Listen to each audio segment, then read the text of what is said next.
Topic चल रहा था डाइजेस्टिव सिस्टम, और डाइजेस्टिव सिस्टम में हमने लास्ट वीडियो में डिस्कस किया था लीवर एंड पैनक्रियाज। लीवर और पैनक्रियाज हमारी बॉडी की दो बड़ी ग्लैंड्स थी। हमने लास्ट वीडियो में देखा था कि लीवर और पैनक्रियाज का स्ट्रक्चर कैसा होता है।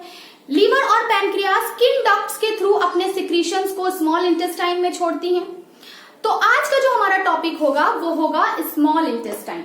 लेकिन स्मॉल इंटेस्टाइन को समझने से पहले हमें देखना होगा कि पैनक्रियाज का जो सिक्रीशन है वो किस टाइप से होता है। पैनक्रियाज को हम मिक्स्ड ग्लैंड क्यों कहते हैं, क्योंकि लीवर पर हमने अच्छा खासा डिस्कशन कर लिया था, बट पैनक्रियाज थोड़ा सा रह गया था, तो उसे हम पहले कवर अप करेंगे, फिर हम देखेंगे कि स्मॉल इंटेस्टाइन पर वो किस तरह से काम करता है। So without any delay let's start. आज का जो हमारा टॉपिक है वो है पैनक्रियाज एंड स्मॉल इंटेस्टाइन। ठीक है, अब अगर हम पैनक्रियाज की बात करें बच्चों, तो पैनक्रियाज को हम मिक्स्ड ग्लैंड भी कहते हैं। क्यों हम मिक्स्ड ग्लैंड कहते हैं पैनक्रियाज को? क्योंकि पैनक्रियाज जो है वो बड़ा डुअल सा नेचर परफॉर्म करता है हमारी बॉडी में।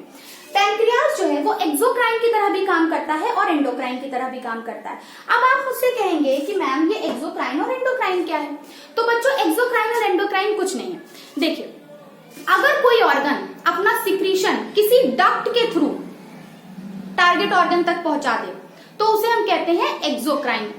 ठीक, और अगर वो ऑर्गन अपना सिक्रीशन किसी डक्ट में ना देके बल्कि डायरेक्टली ब्लड को दे दे तो इसे हम कहते हैं एंडोक्राइन। जैसे कि हमारी बॉडी की बहुत सारी ग्लैंड्स होती हैं, एड्रेनल ग्लैंड होती है, थायराइड ग्लैंड होती है, पिट्यूटरी ग्लैंड होती है। ये सारी ग्लैंड्स अपने सिक्रीशंस को कहाँ दे देती हैं? डायरेक्टली ब्लड को दे देती हैं, वो एंडोक्राइन ग्लैंड्स होती हैं। ठीक है, तो एंडोक्राइन ग्लैंड्स हमें बाद में पढ़ना है, वो एक अलग टॉपिक है।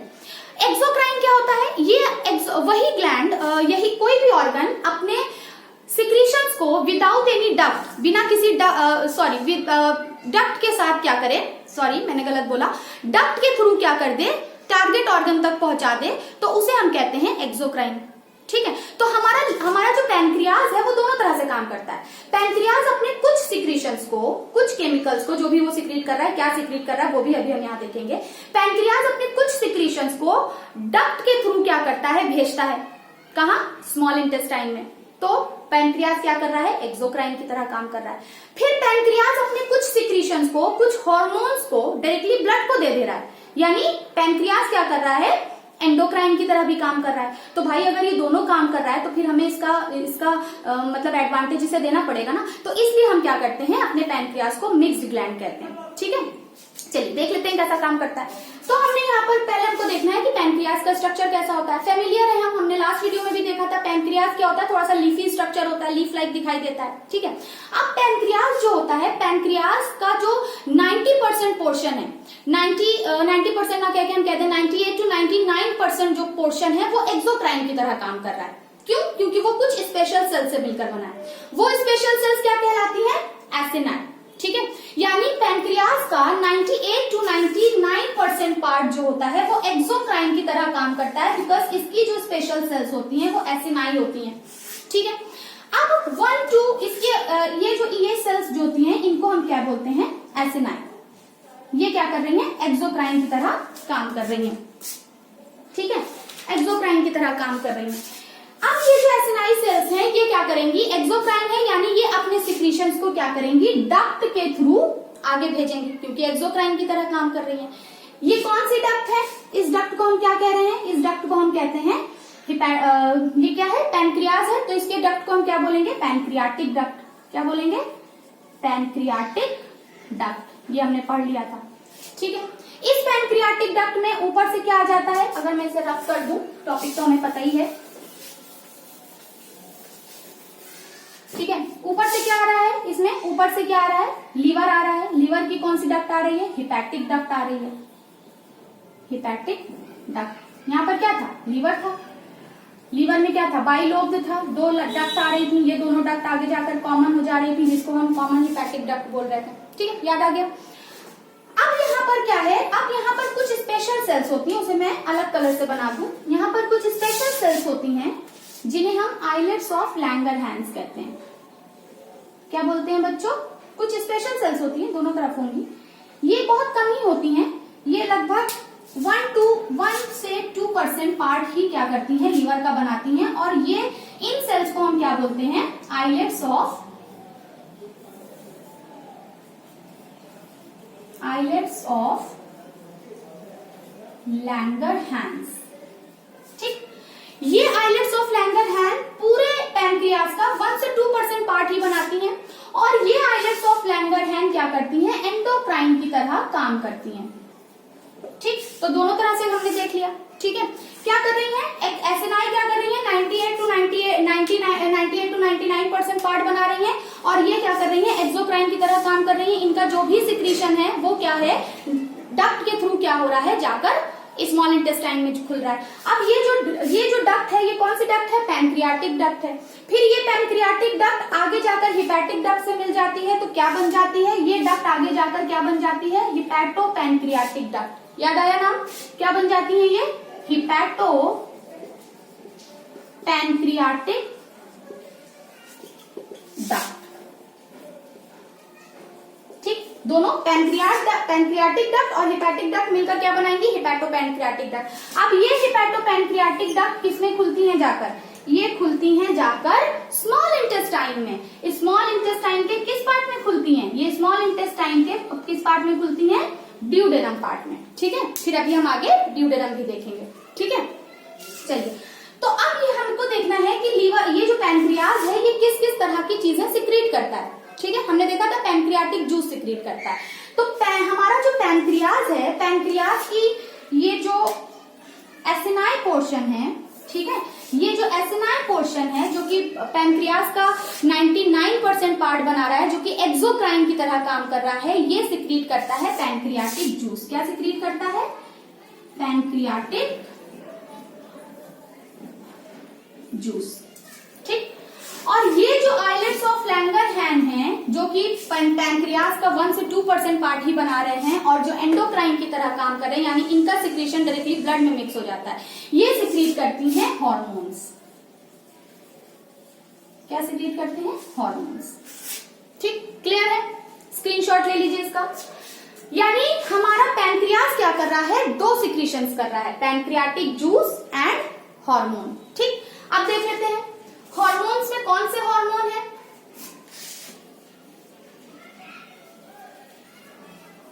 और पैनक्रियाटिक जूस यहां पर लिख लेते हैं साफ साफ। चलिए, हार्मोन और पैनक्रियाटिक जूस। अब ये हार्मोन की अगर हम बात करें तो हमारा पैनक्रियाज 2 हार्मोन सिक्रीट करता है। एक तो सिक्रीट करता है इंसुलिन और दूसरा क्या सिक्रीट करता है, ग्लूकेगॉन। ठीक, पैनक्रियाटिक जूस कौन कौन सा सिक्रीट करता है, ट्रिप्सिन, लाइपेज और एमाइलेज। ठीक है, याद रहेगा। अब देखिए, अब ये जो आइलेट्स ऑफ लैंगरहैंस हैं, इनको जब हम ब्रॉड करके देखते हैं तो ये आइलेट्स ऑफ लैंगरहैंस कुछ इस तरह से दिखाई देती हैं। इनमें कुछ 2 तरह की सेल्स होती हैं, कुछ बीटा सेल्स होती हैं सेंटर में, और कॉर्नर पर क्या होती हैं, अल्फा सेल्स होती हैं। ठीक, तो ये जो बीटा सेल्स होती हैं ये सिक्रीट करती हैं इंसुलिन और ये अल्फा सेल सिक्रीट करती हैं ग्लूकेगॉन। ठीक, आई होप कि आपको याद रहेगा। ठीक, चलिए, स्क्रीनशॉट लेना चाहें तो ले सकते हैं। वीडियो को पॉज कर करके कई बार देखिए, हो सकता है आपको थोड़ा कंफ्यूजिंग लगे, लेकिन अगर आप इसे ध्यान से समझेंगे, बार बार देखेंगे, तो इसमें कुछ भी ऐसा नहीं है जो आपको कंफ्यूज करे। बहुत ही आराम से, बहुत ही सहनशीलता के साथ इसको समझिए और ये बहुत अच्छा, बहुत इंटरेस्टिंग टॉपिक है। ठीक है, तो यहाँ पर हमने क्या देखा कि पैनक्रियाज हमारा इतनी सारी चीजें सिक्रीट कर रहा है। अब ये क्या करेगा, फंक्शन करेगा।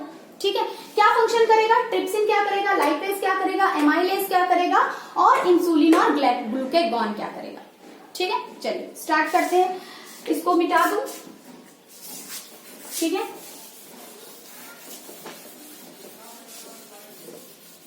चलिए, अब सबसे पहले हम देखेंगे हमारा डाइजेशन हमारा क्या बन चुका था, काइम तो बन ही चुका था। अब हम थोड़ा सा स्मॉल इंटेस्टाइन भी देख लेते हैं। ठीक है, अब हमारा जो ये मान लीजिए ये क्या था हमारा, ये हमारा स्टमक था। ठीक है, ये हमारा स्टमक था। यहाँ पर क्या हो चुका था, यहाँ का डाइजेशन हम देख चुके थे, यहाँ पर काइम बन गया था, गैस्ट्रिक जूस मिल चुका था। यहाँ पर क्या लगा हुआ था, पाइलोरिक स्फिंक्टर लगा हुआ था। पाइलोरिक स्फिंक्टर खुलेगा और जो भी फूड होगा वो हमारा कहाँ जाएगा, स्मॉल इंटेस्टाइन में। ठीक है, कैसे जाएगा देख लेते हैं। अब स्मॉल इंटेस्टाइन में सबसे पहले ये आपका जो पार्ट है ये आपका कहलाता है क्या, ड्यूडेनम। ठीक, फिर ये ड्यूडेनम आगे जाकर क्या हो जाता है, इस तरह फोल्ड हो जाता है, इस तरह से फोल्ड हो जाता है।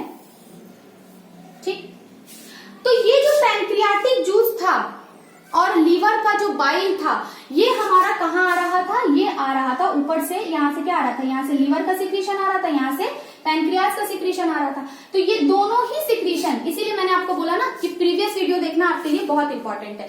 तो लीवर का जो भी सिक्रीशन था, लीवर क्या सिक्रीट कर रहा था, बाइल सिक्रीट कर रहा था। बाइल कोई एंजाइम नहीं है, बाइल क्या है, सॉल्ट है, बाइल सिक्रीट कर रहा था। पैंक्रियास ने क्या किया, पैंक्रियाटिक जूस सिक्रीट किया। ठीक है, पैंक्रियाटिक जूस जो होगा वो यहाँ से, यहाँ पर क्या है, लीवर है, सॉरी पैंक्रियास है, पैंक्रियास का पैंक्रियाटिक जूस तो डक्ट के थ्रू यहाँ पर आएगा, लेकिन इंसुलिन और ग्लूकेगॉन, इंसुलिन और ग्लूकेगॉन ये तो डायरेक्टली ब्लड में मिक्स हो जाएगा, क्योंकि ये वाला पोर्शन क्या है, एंडोक्राइन है, और ये वाला पोर्शन क्या है, एक्सोक्राइन है। तो पैंक्रियाटिक जूस जो है वो तो डक्ट के थ्रू स्मॉल इंटेस्टाइन में आएगा, लेकिन इंसुलिन और ग्लूकेगॉन जो है वो डायरेक्टली ब्लड में मिक्स हो जाएगा, और क्या काम करेगा वो भी हम यहाँ पर देखेंगे। ठीक है, तो पहले हम पैंक्रियाटिक जूस देख लेते हैं। अब ये जो पैंक्रियाटिक जूस है वो क्या हुआ, यहाँ पर आया स्मॉल इंटेस्टाइन में। स्मॉल इंटेस्टाइन के किस पोर्शन में आया, ड्यूडेनम में आया। स्मॉल इंटेस्टाइन के 3 पार्ट होते हैं, वो अभी हम जब स्मॉल इंटेस्टाइन देखेंगे तो डिटेल से देखेंगे। अभी हम पहले देखते हैं पैंक्रियाटिक जूस ड्यूडेनम में आकर क्या काम कर रहा है। ठीक है, चलिए देख लेते हैं।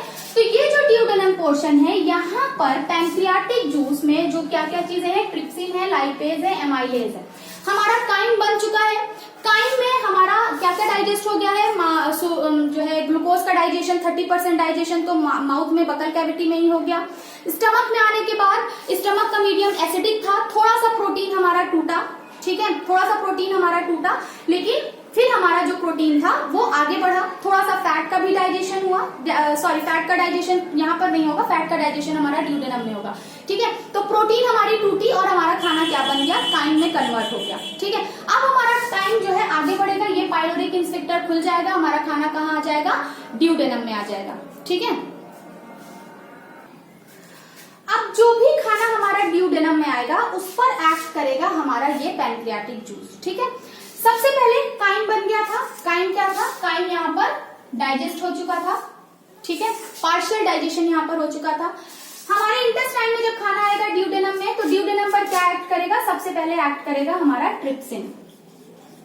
ठीक है, ट्रिप्सिन क्या काम करेगा, जो भी हमारी प्रोटीन बच गई थी, थोड़ा सा डाइजेशन हमारा स्टमक में हुआ था, लेकिन वहां पर प्रोटीन भी पूरी तरह से डाइजेस्ट नहीं हुई थी, जो भी प्रोटीन हमारी वहां बच गई है वो प्रोटीन यहाँ पर टूटेगी। ठीक है, प्रोटीन क्या होगी, टूटेगी। किस में टूटेगी, पेप्टोन्स में, सिंपलेस्ट फॉर्म में पेप्टोन्स में टूटेगी, या पेप्टाइड्स में टूटेगी। किसमें, पेप्टाइड्स में। ठीक, ठीक है, यानी प्रोटीन क्या है, एमिनो एसिड की लंबी लंबी चेन है, पेप्टाइड या पेप्टोन्स क्या है, उनको ब्रेक कर दिया हमने, सिंपलेस्ट फॉर्म में लिया। भाई डाइजेस्टिव सिस्टम का मकसद ही यही है कि हम कॉम्प्लेक्स फूड मटेरियल को सिंपलेस्ट फॉर्म में ले आए, इतने सिंपलेस्ट फॉर्म में ले आए ताकि ये हमारे सेल्स के लिए एब्जॉर्ब करना इजी हो जाए, ब्लड इसे इजीली कैरी कर सके और एसिमिलेट करा सके सेल्स तक। ये बात मैं कम से कम 1500 बार यहाँ पर बता चुकी हूँ। ठीक है, तो प्रोटीन हमारा किसमें कन्वर्ट होगा, पेप्टाइड में और पेप्टोन्स में, with the help of trypsin, जो कि एक पैंक्रियाटिक जूस है। ठीक, फिर हमारा जो फैट है, फैट पर कई लोग काम कर रहे हैं। ठीक है, फैट को इमल्सिफाइड कौन कर रहा है, लीवर कर रहा है। बड़े फैट पार्टिकल्स को छोटे छोटे फैट पार्टिकल्स में तोड़ रहा है कौन, लीवर। लीवर का क्या, लीवर का बाइल जूस। लीवर क्या सिक्रीट करता है, बाइल सिक्रीट करता है, और वहां पर फैट का इमल्सिफिकेशन होता है। इमल्सिफिकेशन कहाँ हो रहा है, यही हो रहा है, ड्यूडेनम पार्ट में ही हो रहा है। यानी लीवर का भी जो सिक्रीशन है वो भी तो गाल ब्लैडर से कहाँ आ रहा था, वो भी गाल ब्लैडर से हमारा आ रहा था, कहाँ पर, ड्यूडेनम पार्ट में। तो यहाँ पर क्या हो रहा है, फैट को पहले इमल्सिफाइड कर दे रहा है बाइल, फिर हमारा फैट जो इमल्सिफाइड फैट है वो लाइपेज की मदद से किसमें टूट जाएगा, फैटी एसिड में। ठीक है, फैटी एसिड में टूट जाएगा।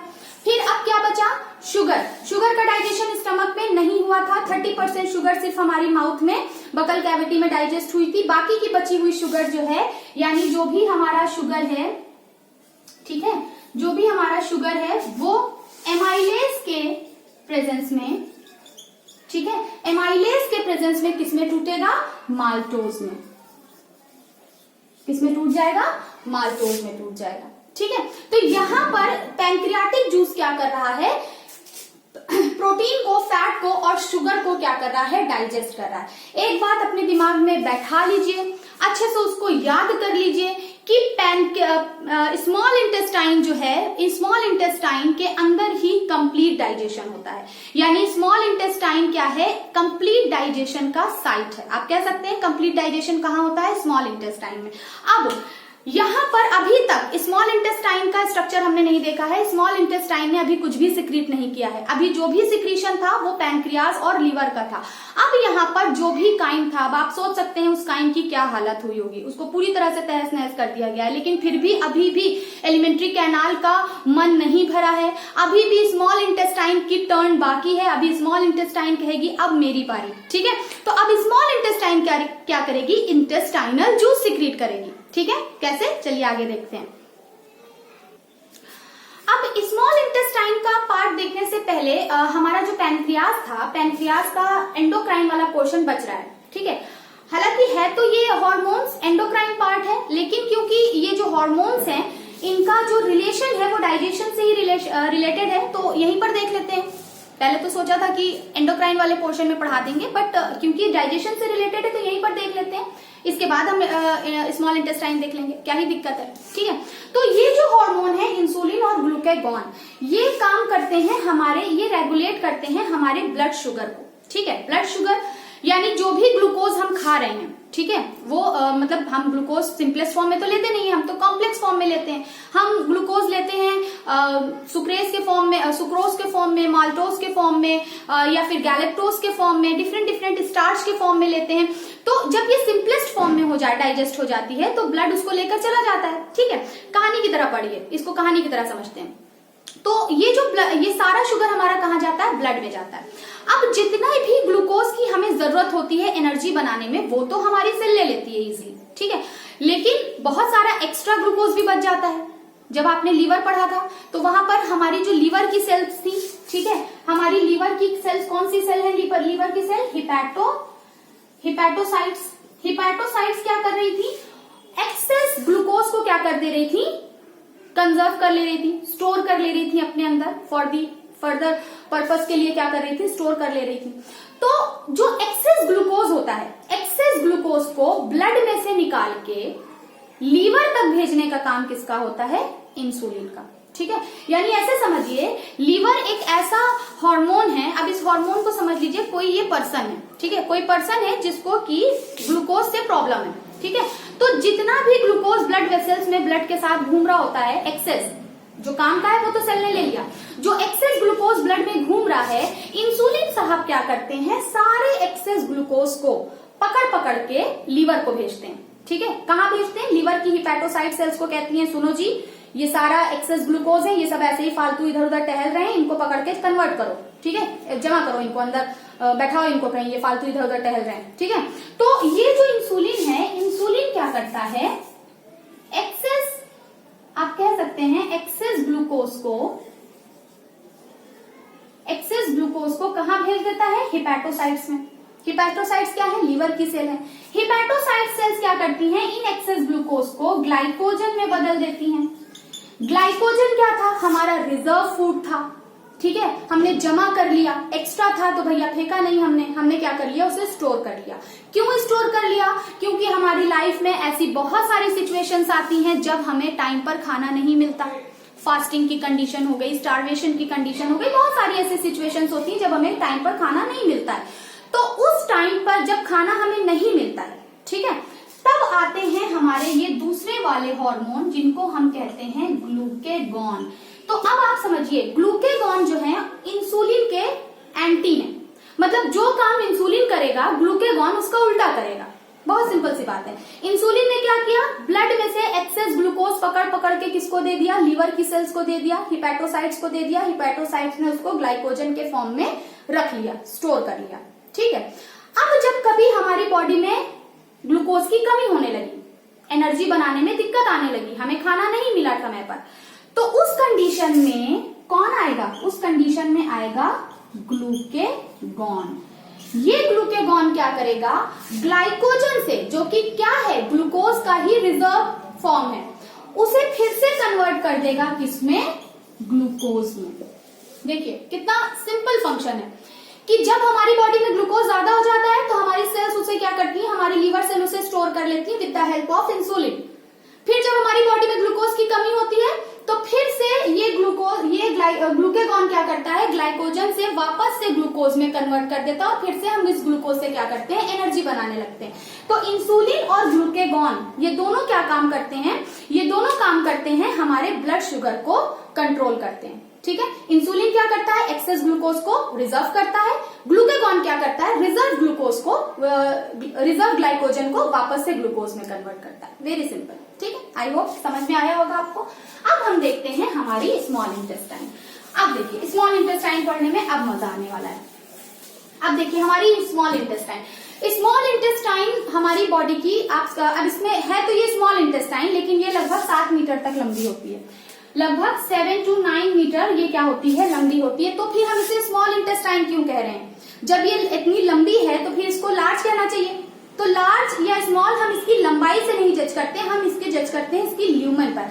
जब हम इसे कट करके देखते हैं तो इसकी ल्यूमेन बहुत छोटी होती है, अंदर की जो जगह होती है, ल्यूमेन होती है, वो बहुत नैरो होती है। तो अंदर की ल्यूमेन बहुत छोटी होती है, इसलिए हम इसे क्या बोलते हैं, स्मॉल इंटेस्टाइन बोलते हैं। बाकी लंबाई में ये लंबी होती है। ठीक है, अब स्मॉल इंटेस्टाइन के 3 पार्ट होते हैं।